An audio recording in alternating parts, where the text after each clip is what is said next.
The International Paralympic Committee has some big news today. It's announcing that at the Sochi 2014 Paralympic Winter Games, the sport of para-snowboarding will make its debut with 2 medal events being held. Adaptive athletes have been pushing to have this sport included after it was initially not allowed in.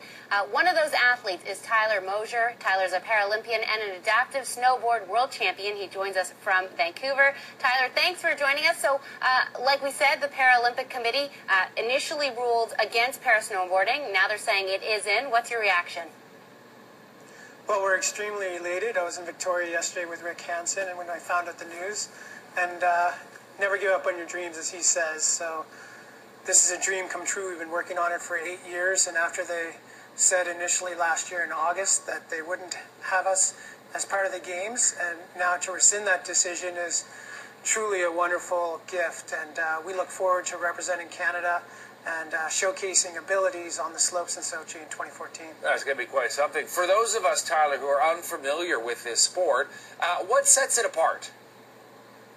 Well, essentially what it is border cross with individuals going down one at a time on time trials, so you can have the disability factors. So it's within the Paralympic Games, there's standing, seated, and visually impaired. And in our sport this year for the 2014 Games, it will be standard individuals. So there's people missing hands, below knee amputees, above knee amputees, and incomplete paraplegics, or people with MS and stuff like that. So essentially we go down the course and the time is factored depending on your weaknesses and strengths, similar to the other sports in the Paralympic Games. So essentially we're snowboarding down a border cross course one at a time and being timed. You're pretty exceptional because not only do you snowboard, in 2010 para-snowboarding, it wasn't included in the game, so you taught yourself to cross-country ski. I mean, what drives Paralympians like yourself to push yourself to compete? I mean, at the end of the day, I live in a place that's beautiful, and the natural outdoors are great, and we have lots of snow. So the fact of the matter is with my disability, I had to learn to walk again, and I can't walk in the snow. So I took up cross-country skiing as part of my rehab, and then I said, what does it take to represent Canada in the Paralympic Games, knowing that snowboarding may or may not be in it for 2010, and I wanted to still push the snowboard side. So what does it take to be there? It takes the ability to want to win and to do your best and to showcase ability, but you have to be a little bit out there like any of our Olympians and Paralympians. You know, you just really have to push the boundaries, and you have to wake up every single morning and say, this is what I'm going to do today. These are what my goals are for this year, and this is my big picture goal, say supporting and representing Canada in the 2014 Paralympic Games. So you just go out there and you do your best, and you know, it's been a wild ride since I had my spinal cord injury in December 30th, 2000.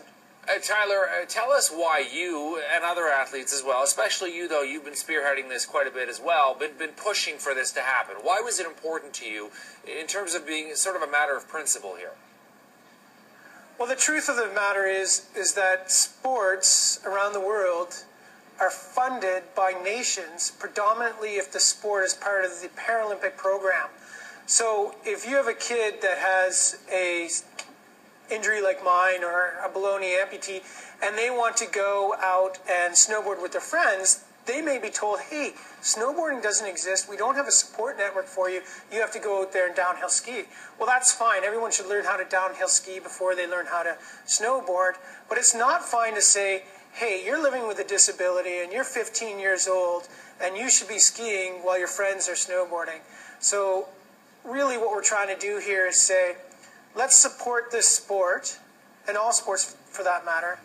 Inclusivity is paramount, and let's let the kids do what they want to do and have fun. I mean, we live in a beautiful country, and we can do this. Tyler, I have to ask you this, and forgive me if it sounds politically incorrect. We were looking at visuals of you snowboarding as well as skiing, and at one point it looked almost like you were walking into your skis. You mentioned that you had a spinal cord injury. What is the challenge that you face? Well, you face challenges from everything from walking up and down stairs, using the washroom, doing your sports, your balance, pain issues. And you mentioned amputees. Do you have a leg or something to that nature?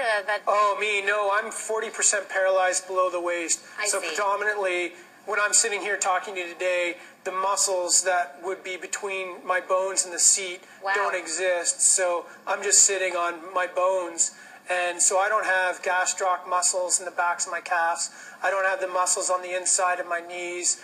I don't have my upper hamstrings or my gluteus maximus. And then you've got other issues like proprioceptive balance and stuff like that. So if I'm not watching where I go, I can fall. I mean, you have to remember, I've learned to adapt to this deficiency, this 40% deficiency, quite well over the last 11 years. And like anyone else, if you stay in shape, you stay healthy, you stay happy, you look at the positive side of life, and you surround yourself with people that will support you, helping yourself, then you can succeed. And so, no, it's not politically incorrect. And I think it's important for everyone to realize that, you know, there's lots of people out there living with physical disabilities that try to showcase their ability. And those are the easiest disabilities to deal with, the physical ones. And I'm very cognizant when I do public speaking that many people are out there that have been abused various different ways or have different disabilities that you don't see that are internal. And I don't suffer any of those. And you really have to be empathetic to that. I mean, I'm just paralyzed, right? And I'm out there doing my best. And I love to do sports. And I'm a business person, I'm a public speaker, and I'm a para-athlete, and I've succeeded to a certain extent, and I want to go out there and showcase my story and say, hey, don't give up on your dreams. Anything is possible. I mean, those are slogans of Rick Hansen, and he's a great mentor of one person that can inspire many. And now we have the opportunity for many of us living with a disability to inspire a whole new generation of snowboarders, and it's quite phenomenal, and we're really grateful for it. Tyler, you've given me shivers. You clearly are an inspiration. I want to thank you for joining us, Tyler Mosier, and good luck with Paris snowboarding. And good luck in Sochi. Thanks very much.